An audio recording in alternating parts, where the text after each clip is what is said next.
No, Señor, damos gracias en este día por tener tu presencia, por haber podido permitírsenos adorarte, cantar canciones a ti, elevar un cántico donde dijimos en esta mañana que tú eres soberano, que no hay otro lugar donde podamos estar, que tú eres el único lugar seguro que podemos encontrar.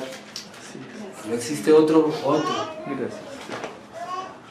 Y que damos honor a ti, rindiendo nuestras vidas, rindiendo lo que somos, nuestros corazones, nuestros anhelos, nuestros proyectos, damos honor a ti, rindiéndolos a ti y queriendo que tú hagas tu voluntad en nosotros, Señor.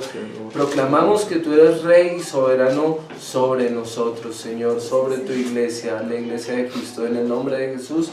Amén y amén. Lucas capítulo 20, versículo 1 hasta el 8.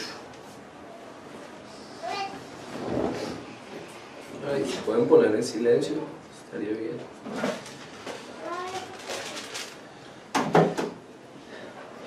¿Lo tienen?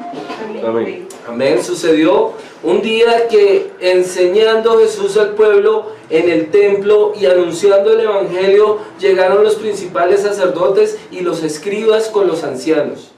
Y le hablaron diciendo: dinos, ¿con qué autoridad haces estas cosas?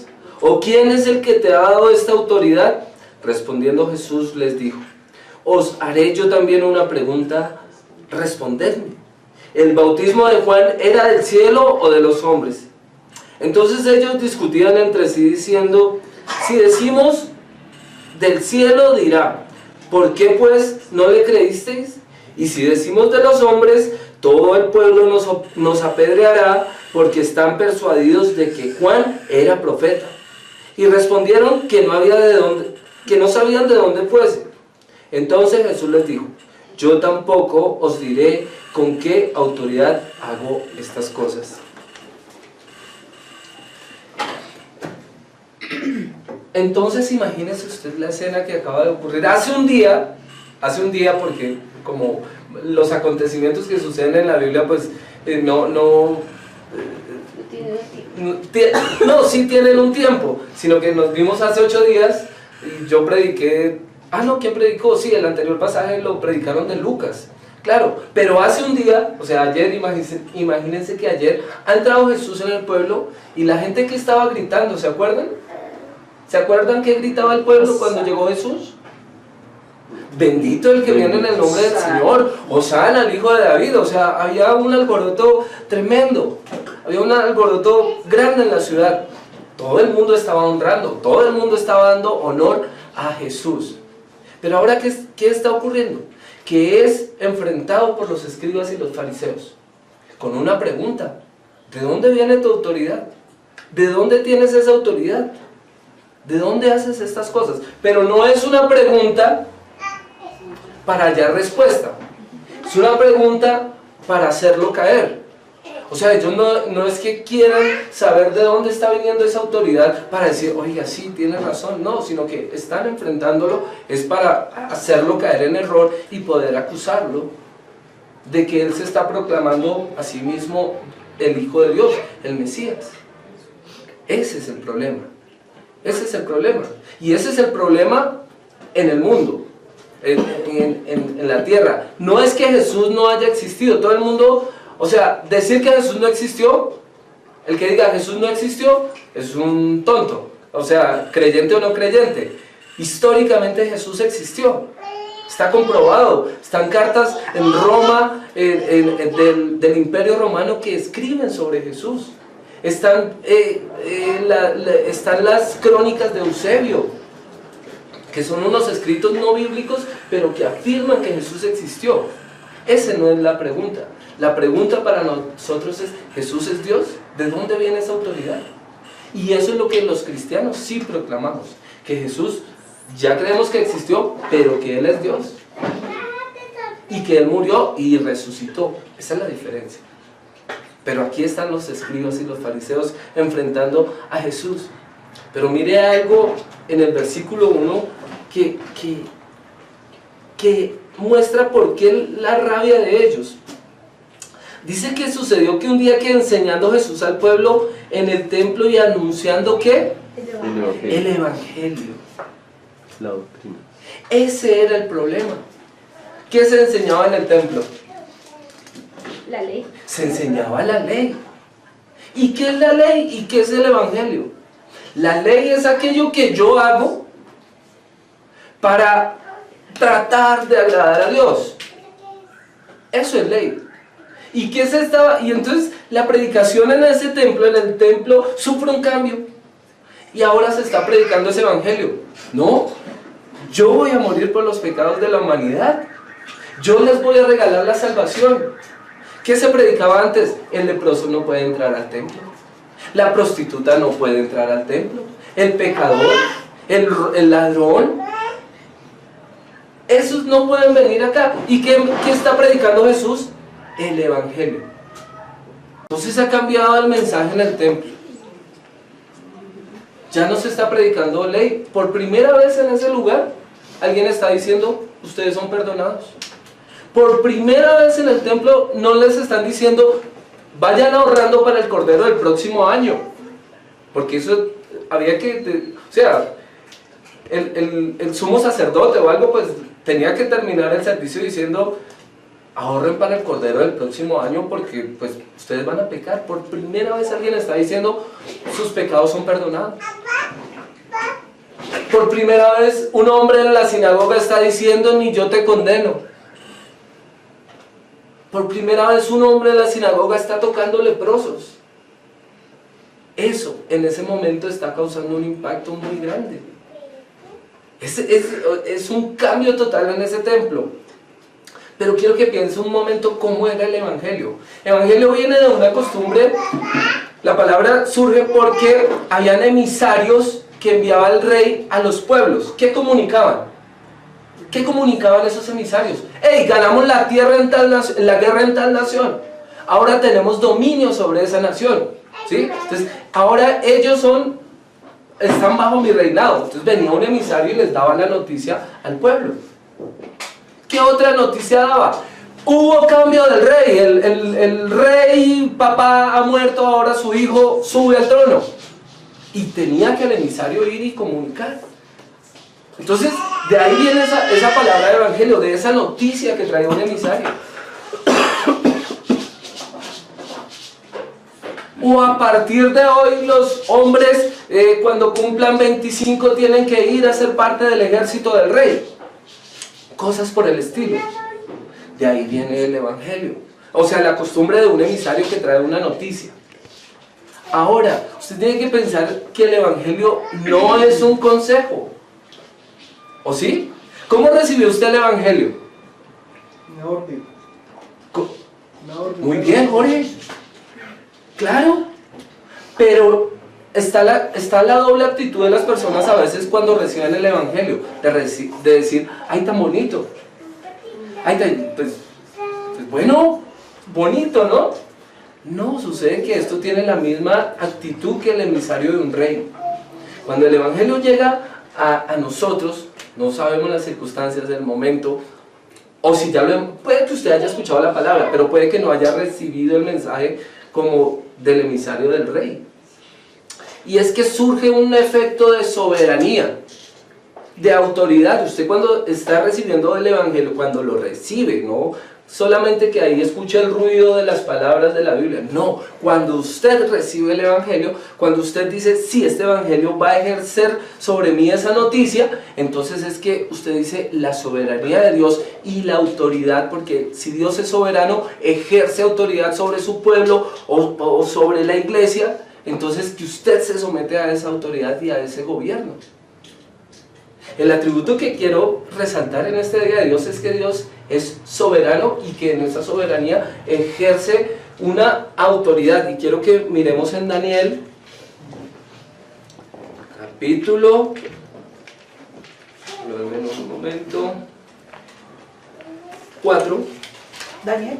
Sí. 4:34-35.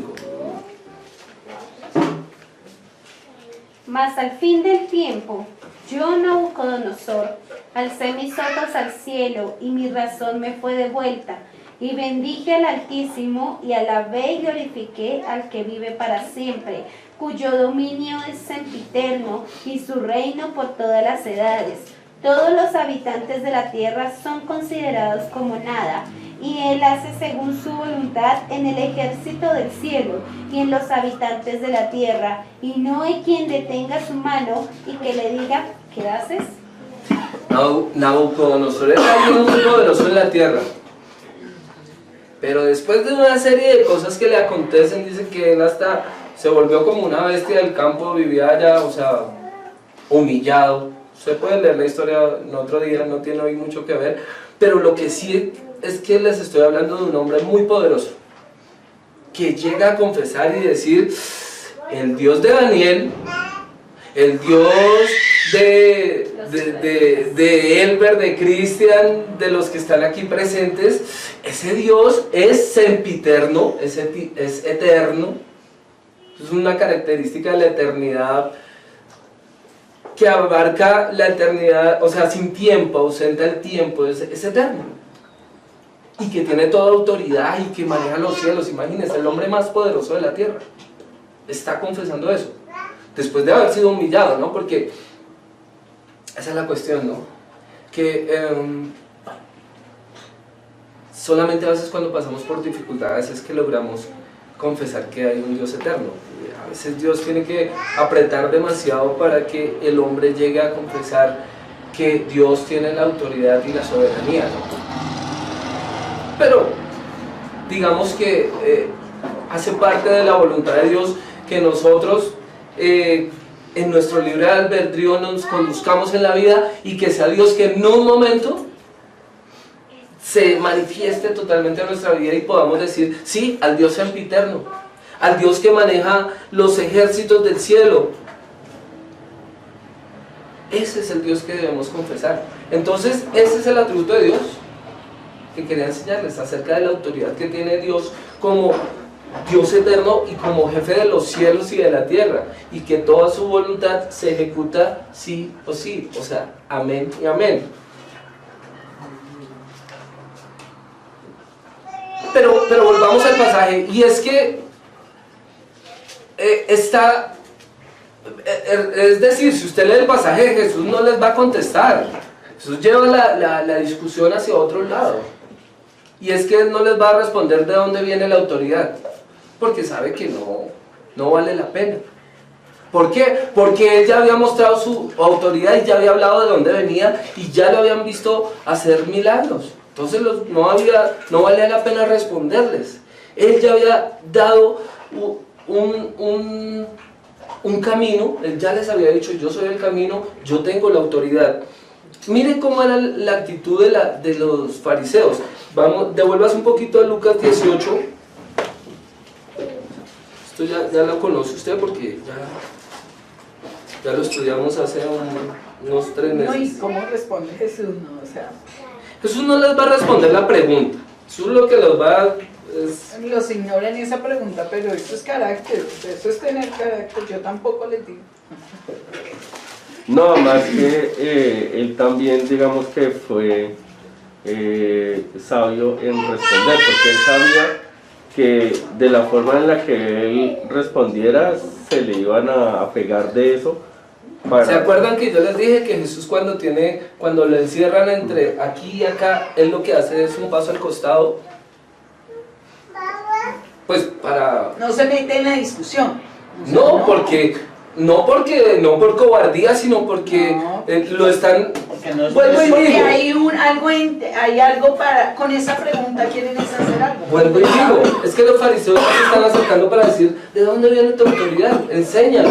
No están en esa actitud, porque seguramente si vienen, recuerden, ¿quién fue de noche a visitarlo? Y él tuvo una conversación y le respondió, Nicodemo. Y le habló y le dijo, tienes que volver a nacer, porque iba con otra actitud. Pero la actitud de esta gente, por eso digo, ¿cómo nos acercamos a Jesús? ¿O cómo impactó la noticia del Evangelio en nosotros? ¿Como un buen consejo? No, como una noticia que trae, ahora ejerce dominio sobre nosotros Dios. Wow.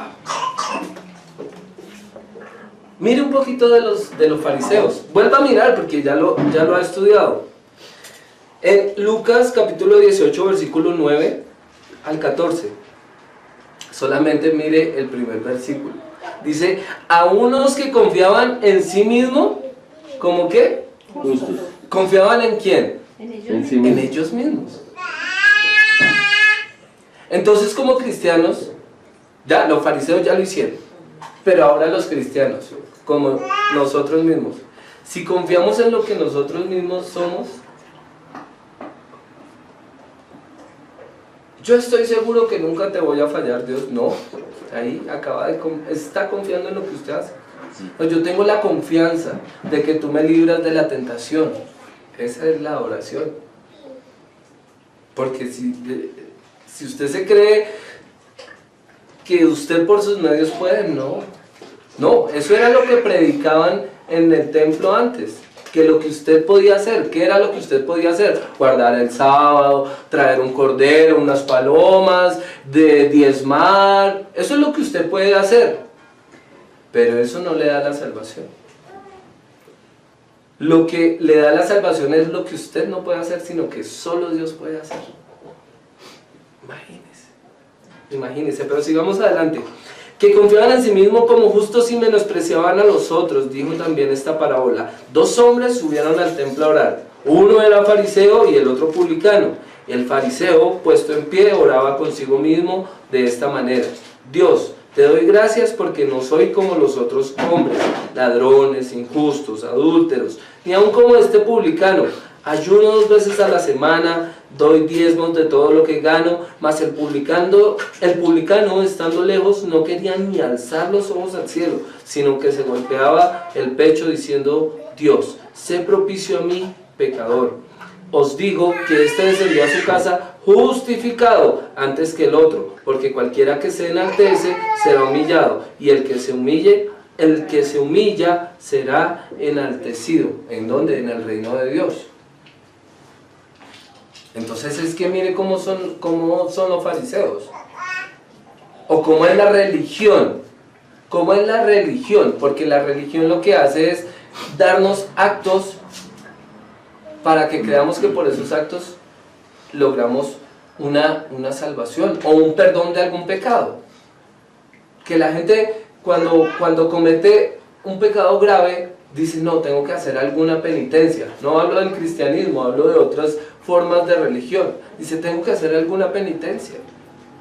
Y es entonces cuando se laceran o andan de rodillas o sí, algo que les cree sufrimiento en el cuerpo. Pero eso no da perdón, porque eso ya lo hizo el Señor Jesús. Entonces mire, el Evangelio no es lo que yo puedo hacer, porque como empieza este pasaje, que ellos confiaban en lo que ellos eran. El día que usted confíe en lo que es como cristiano, como decían por ahí, perdió el año. El día que usted confíe en lo que usted es como cristiano, ahí perdió. El soldado pierde la guerra cuando cree que va ganando. ¿Por qué? Porque se descuida. Y sabe que, o sea, cuando se confía y, no están por aquí los enemigos, vamos a echarnos un sueñito. Ahí muere. Ahí muere. El cristiano no puede confiar ni en su santidad, no puede confiar en sus diezmos, no puede confiar en que viene el domingo a la iglesia. Esas son cosas básicas que usted debe hacer, pero esa no es la confianza de su salvación. La confianza de su salvación es que usted vive pegado a Jesús y diciendo día tras día: Señor, perdóname, gracias por tu salvación. Y Pablo lo va a decir más adelante en Corintios, que nos ayude a no tomar la salvación como livianamente, porque se vuelve deporte, se vuelve, es decir, puede ser que el venir acá se vuelva costumbre. El domingo la iglesia, no, vamos, no, sí, el congregarse debemos tenerlo por hábito, pero lo que no podemos tener por hábito es olvidar el sacrificio de Jesús. Ese es un acto que debemos recordar y tener en cuenta siempre, no como hábito, sino como parte esencial de nuestra vida, esencial. Es decir, que es la esencia de nuestro cristianismo, el sacrificio de Jesús y su resurrección. Es esencial para vivir, es necesario para vivir, el tener ese sacrificio ahí vivo, vivo, vivo. Romanos 5:8, para que miremos acerca del Evangelio.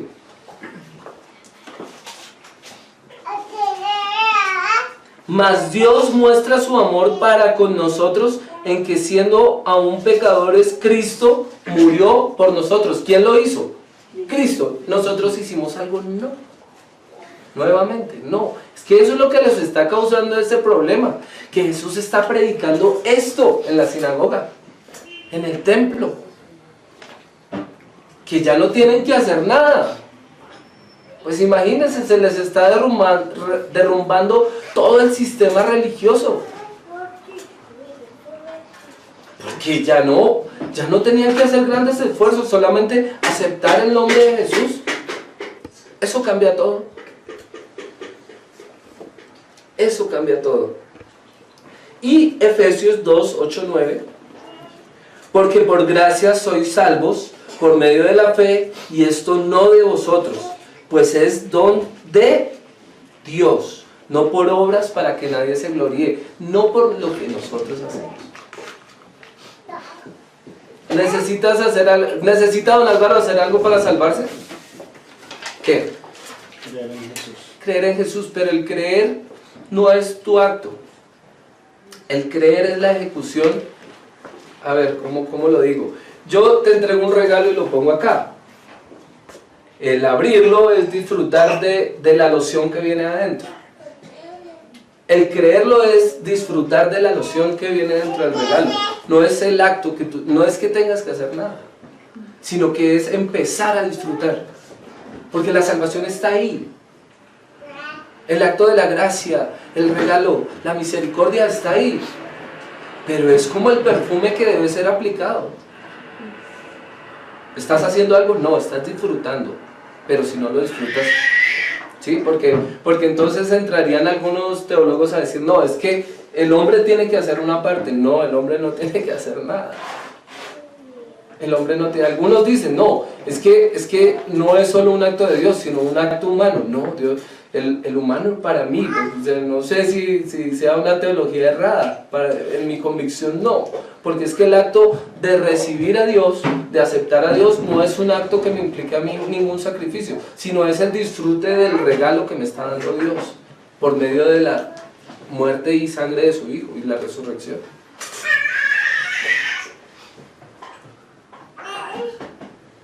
Segunda de Corintios, capítulo 6, versículo 1 y 2.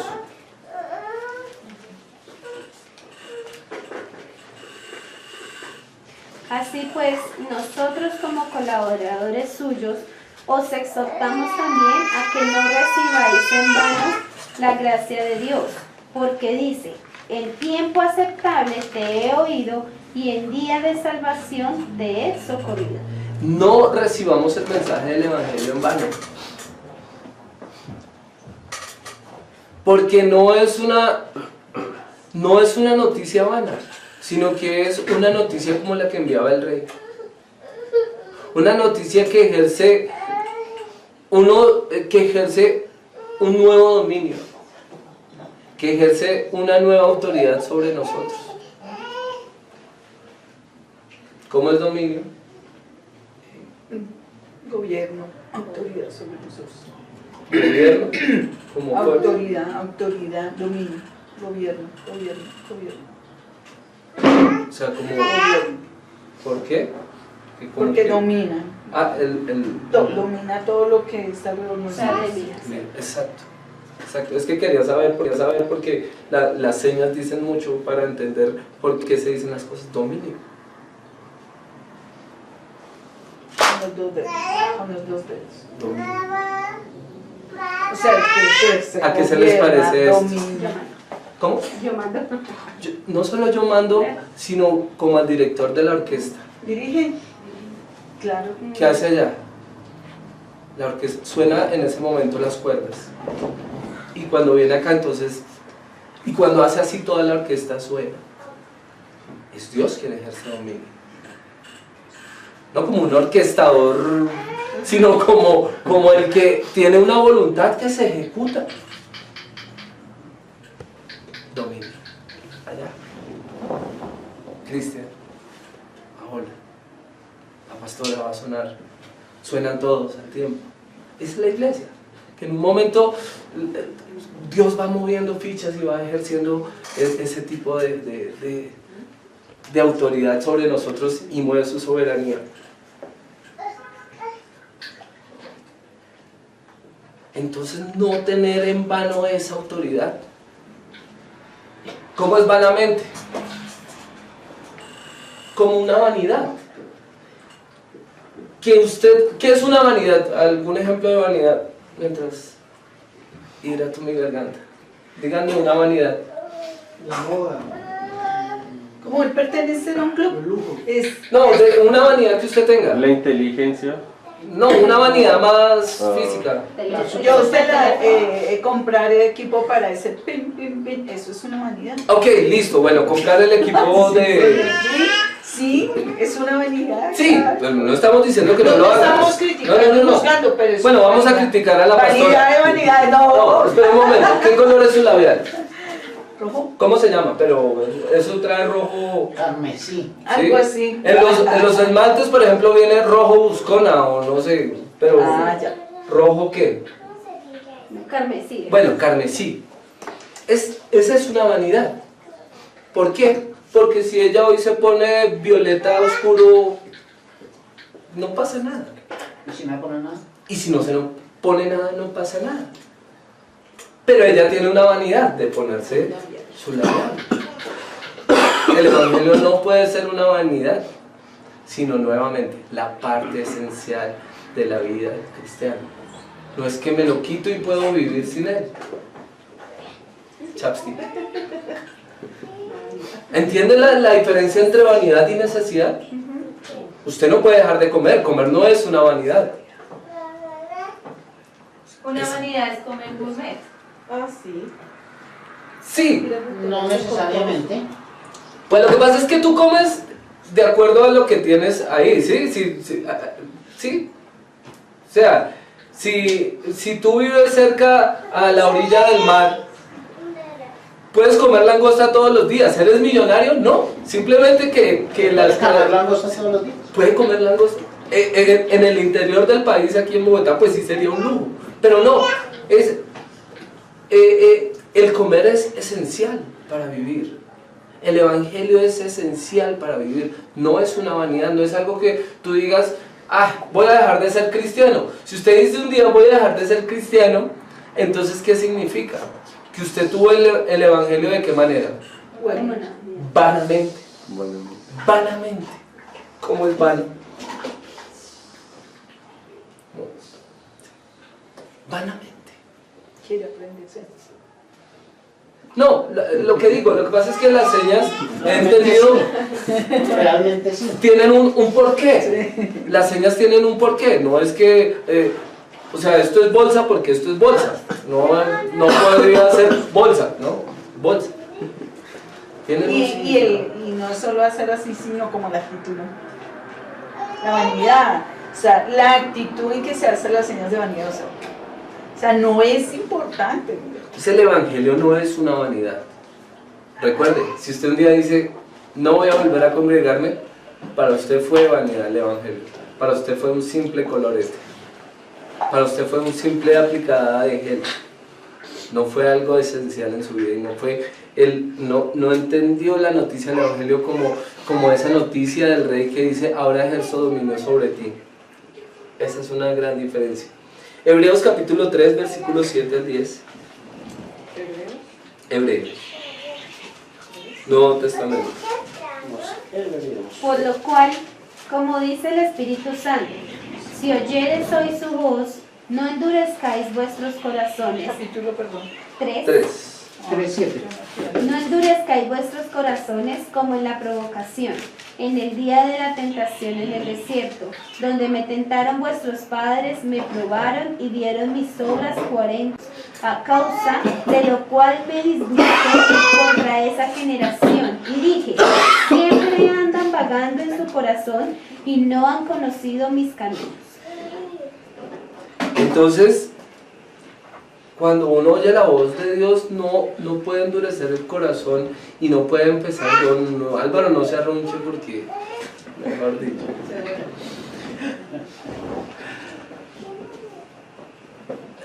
Pone como ejemplo los 40 años. Y ese más o menos es el trasegar intenso de la vida del hombre. Digo el trasegar intenso. Tome usted más o menos la vida de los 25 a los 65 o de los 30 a los 70. Digo del trasegar intenso. No, 25-65 yo creo que es donde uno se está moviendo Y vagando. ¿Cómo? Y vagando. Y vagando, no.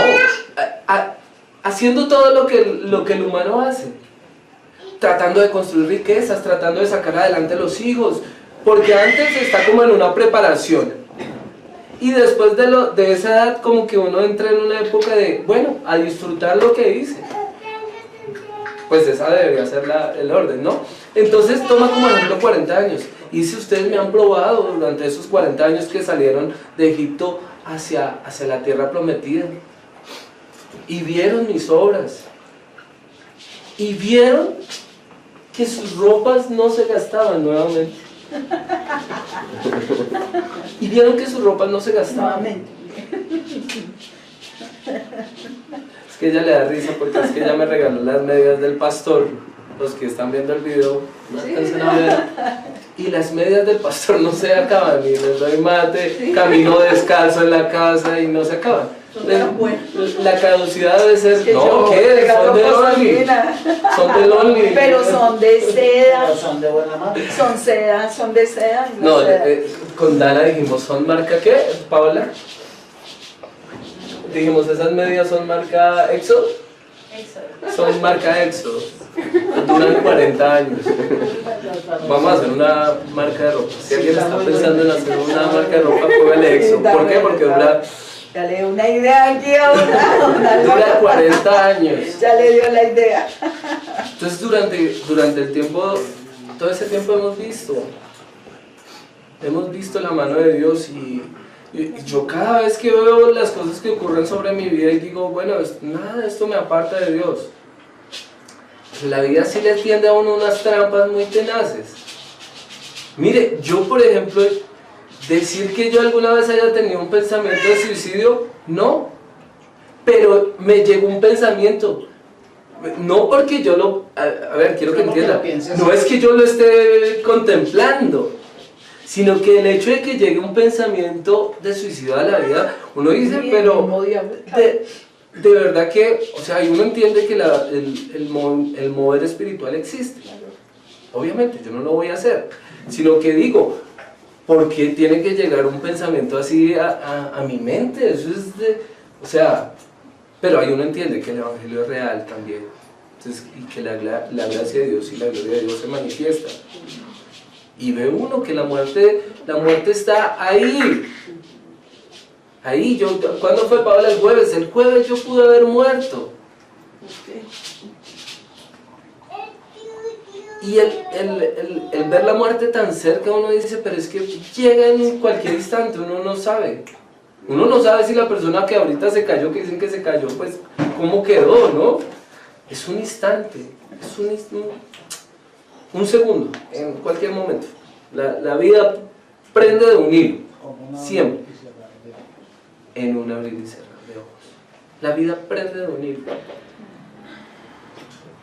Y yo no creía que podía soportar tanto en una semana de vida. Soportar tanta aflicción, ahora me doy cuenta de que sí.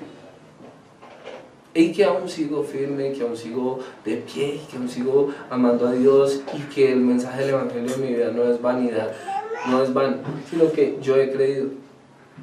Perdón, esto me hace recordar cuando papá muere, cuando Orlando muere, lo que tú dices. uno piensa que no puede como soportar tanto dolor, no, se no puede, o sea, es mucho. No es soportar físicamente, sino la Claro. vida en Cristo, porque Ay, mucha gente lo que hace cuando recibe la prueba es, lo primero que quita es la vida en Cristo. a Dios, no, Dios, culpa a Dios y se aparta. Y cuando Orlando muere, igual, uno dice, no puedo con esa prueba tan dura. Y lo mismo, ¿no? A los 8 días tocó predicar y hágale y siga. Y yo me acordaba de ti esta mañana y yo decía, o sea, esta semana fue muy dura para Dani, pero tiene que estar de pie predicando. Eso es creerle. Pero, Aprender a exacto, confiar en Dios, ¿no? Ahí quisiera leer ahí abajito del pasaje que vimos ahí en Hebreos. En Hebreos. El 3:12 dice, mirad hermanos que no haya en ninguno de vosotros corazón malo de incredulidad para apartarse del Dios vivo. Entonces cuando en el momento en el que se cree es cuando realmente lo que tú dices, el Evangelio toma ese poder. Es vanidad cuando sencillamente no se ha creído. Es que la actitud de recibir el Evangelio, vaya un momento a Hechos capítulo 2 y complementando lo que dice Elber. ¿Cuál es la actitud cuando usted recibió el Evangelio de Hechos? Capítulo 2. Predicar. Pedro le ha lanzado un discurso, o sea, la predicación más tenaz al pueblo. ¿Cuánto duró? Como 5 minutos la predicación. Pues usted lee el pasaje y no dura más de, no, como 3 minutos. Pero mire cómo se compungió el corazón de las personas. Mire la actitud. Y no es, obvio, la autoridad del predicador y el poder del predicador, pero también es el corazón dispuesto del oyente. ¿Qué respondieron en Hechos capítulo 2, versículo 37? La gente, después de haber escuchado el discurso de Pedro, la predicación de Pedro, dice, al oír esto, se compungieron de corazón y dijeron a Pedro y a los otros apóstoles, varones hermanos, ¿qué haremos?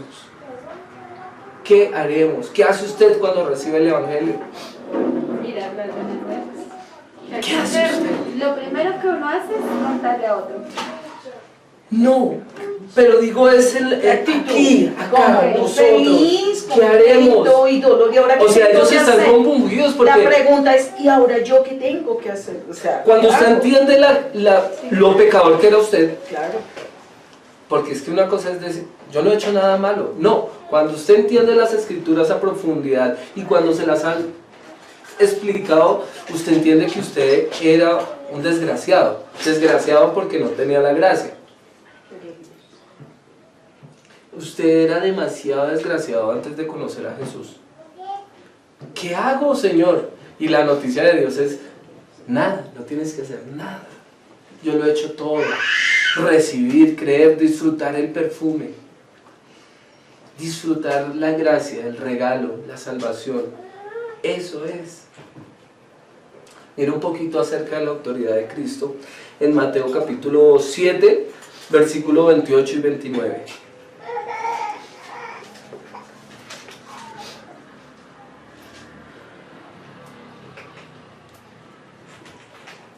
Y cuando terminó Jesús estas palabras, Mateo 7, 28, 29. La gente, la gente se admiraba de su doctrina, porque les enseñaba como quien tiene autoridad y no como los escribas. entonces, la vida del cristiano ahora toma un ejemplo para poder enseñar con autoridad. Es decir, hoy por ejemplo tengo la autoridad de decirles que después de recibir una mala noticia, después de casi morir, después de tener infinidad de problemas, aún sigo de pie y tengo la autoridad para decir, es difícil que Satanás me pueda derrumbar de la vida en Cristo. Una cosa es que yo llore y una cosa es que me derrumbe moralmente, pero la vida en Cristo permanece. No, yo no le estoy diciendo que se vuelva un ser de hierro que no siente, no. Usted cuando sufre llora o se entristece, pero lo que es la vida en Cristo, porque lo que la pastora decía, lo primero que hacemos es culpar a Dios. No, yo no culpo a Dios por nada, sino que mi decisión es seguir a Cristo a pesar de lo que ocurra. Entonces, Ahí dice, ¿no? Como quien tiene autoridad enseñaba a Jesús. Eso es lo que nosotros, cuando tú lo que dices de hablarle a otra persona de Cristo, es tener esa autoridad. De que la persona diga, pero es que tú no, sí, si le voy a hablar a alguien que ha robado y yo soy un ladrón, ¿qué autoridad tengo? Entonces viene un poquito el testimonio, ¿no? Jesús lo tenía absolutamente. Y es que entramos en algo, entonces, mire cómo es la secuencia. Dios es soberano, tiene autoridad, su autoridad se la delega al Hijo, todo juicio, toda autoridad se la delega al Hijo, y ahora el Hijo se la delega a la iglesia. Aún tenemos una autoridad delegada. Pero ojo con esa autoridad, porque no es la autoridad. ¿Han escuchado esa frase de usted no sabe quién soy yo? Sí. ¿No la ha escuchado, don Álvaro? ¿No ve noticias? Jorge, sí. Sí, claro. ¿Cuándo se utiliza esa frase, Jorge? Cuando alguien no sabe Una quién es persona que tiene supuestamente autoridad O poder. quiere pasarse la Poder, ley. poder. Que está por encima de esa autoridad. Sí, Es decir, cree las tener reglas poder. no son para mí. Cree tener poder. Las reglas, esas reglas no son para mí. ¿Usted no sabe quién soy yo? Pues así dígale a Satanás, usted no sabe quién soy yo en la autoridad de Cristo, pero entonces no es que usted en el reino espiritual, usted se mueva como uno, usted no sabe quién soy yo, no, porque usted tiene una autoridad delegada. Entonces usted debe moverse conforme a eso, con la humildad, con Puede la hacer lo que quiera hacer, no con humildad usarla. Claro, porque esa autoridad es simplemente ahí como Prestada. un anillo que puede ser quitado en algún momento. Prestada. Una capa que se le ha puesto, pero que en cualquier momento quito esa capa de autoridad, esa corona de autoridad. Entonces, usted no sabe quién soy yo, no, esa no funciona en el reino de Dios. Lucas 5:20.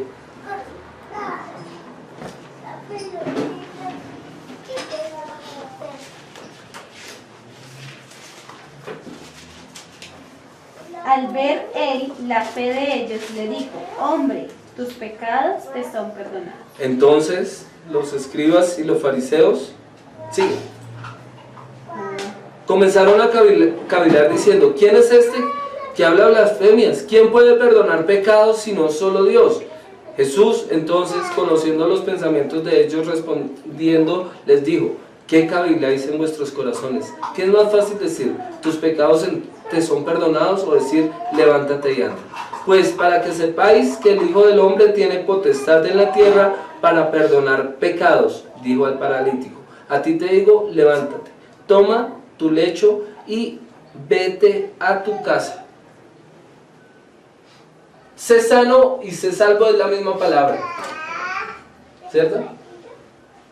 Lo que pasa es que Jesús hizo una doble función. No solo lo sanó, sino lo perdonó, pero se lo dio a entender. Por eso le dijo, No digo, en la palabra como tal es la misma, sanar y salvar. claro, lo sanó del alma, lo perdonó. Entonces Jesús tiene toda la autoridad de perdonar pecados. Entonces por eso es que le digo, usted tiene una autoridad delegada, usted perdona pecados, no. Pero usted sí puede llevar el mensaje, como era el de la salvación, de decirle: sus pecados son perdonados. Usted tiene toda la autoridad para decirle a cualquiera que sus pecados son perdonados, no por lo que él ha hecho, no por lo que usted ha hecho, sino por lo que Jesús ha hecho. Ahí se usa la misma palabra porque lo liberó del alma y del cuerpo. Fue libre. Se usa la misma palabra. Y Juan 1:12 dice: mas a todos los que le recibieron, a los que creen en su nombre, les dio potestad de ser hechos hijos de Dios. Entonces, autoridad ahora delegada. Ahora ustedes son hijos de Dios. Ustedes, iglesia, son hijos de Dios. Amén. Tiene una autoridad delegada. ¿Para qué? Pues para moverse en el reino espiritual, para predicar el evangelio, para decirle a otros: sus pecados son perdonados. Usted, al más pecador, Jorge, si usted se encuentra al hombre más malo del mundo, usted tiene la autoridad para decirle: oiga, sus pecados pueden ser perdonados si usted recibe el nombre de Jesús. Imagínese el heraldo que usted es. Y como miren ahí adelantico en Juan 5, todo está, del 20 en adelante habla todo de la autoridad del Hijo, pero solamente voy a leer el 26 y el 27, porque como el Padre tiene vida en sí mismo, así también ha dado al Hijo el tener vida en sí mismo, y también le dio autoridad de hacer juicio por cuanto es el Hijo del Hombre. Entonces, autoridad delegada, eso es clave que lo sepan, que Jesús tiene la autoridad, no otra divinidad, no otro santo, no otra entidad espiritual, nada, sino únicamente Jesús. Entonces, querida iglesia, como les decía, la vida puede ponerle a ustedes trampas. Satanás puede utilizar trampas. ¿No has considerado a mi siervo Elber?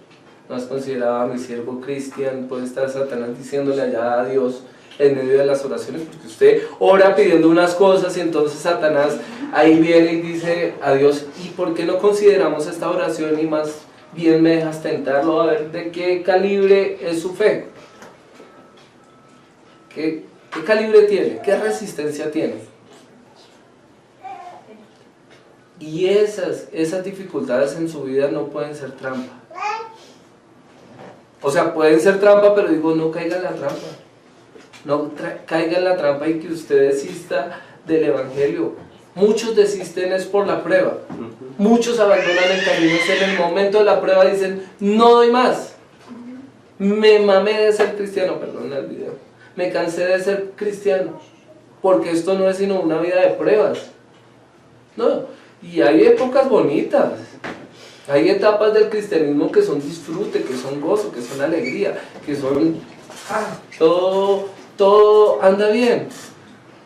Pero hay épocas de prueba y deben ser soportadas para que no caigamos en la trampa de Satanás. Señor, te doy muchas gracias por la palabra de este día. Ore y dígale al Señor que las trampas de esta vida, que las trampas de Satanás nunca me aparten de ti, que nunca me aparten de reconocerte como Señor y Salvador, que tú eres Jesús en mi vida para siempre, que tú eres Jesús precioso para siempre, que nosotros nada ni nadie nos podrá separar, ni lo alto, ni lo profundo, ni potestades, nada nos separa del poder de Dios, sino que permaneceremos hasta el fin. Si no tenemos dinero, ahí permaneceremos, y si tenemos mucho también permaneceremos. Ninguna circunstancia nos podrá separar de tu amor, tu poder con humildad, con amor, enseñando a otros, libertando al cautivo, sanando al enfermo. Ayúdanos a hacer la obra tuya en humildad, a entender, Señor, que llevaremos a un tiempo de prueba,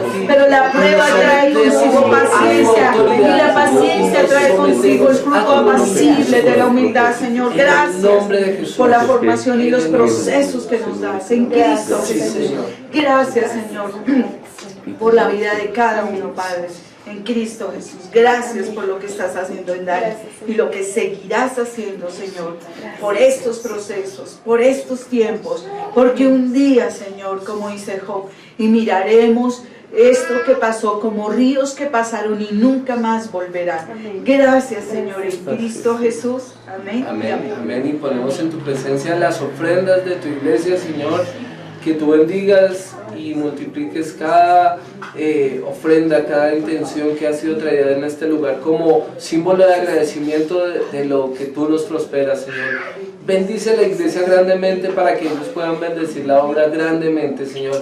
En el nombre de Jesús, los que miran el video y que tienen una ofrenda lista para ser dada a tu iglesia, Señor, bendíceles y multiplícales, Señor, también. En el nombre de Jesús, los que vieron la predicación a distancia, bendícelos y que nada ni nadie los pueda separar, y que todo pecado, todo ataque que esté dándose de parte del enemigo sobre sus vidas para apartarlos de la vida en Cristo es reprendida en el nombre de Jesús y no es aceptada, sino que aceptamos en la gracia del Señor y pedimos fortaleza para permanecer hasta el fin, Señor. En el nombre de Jesús, amén. Amén.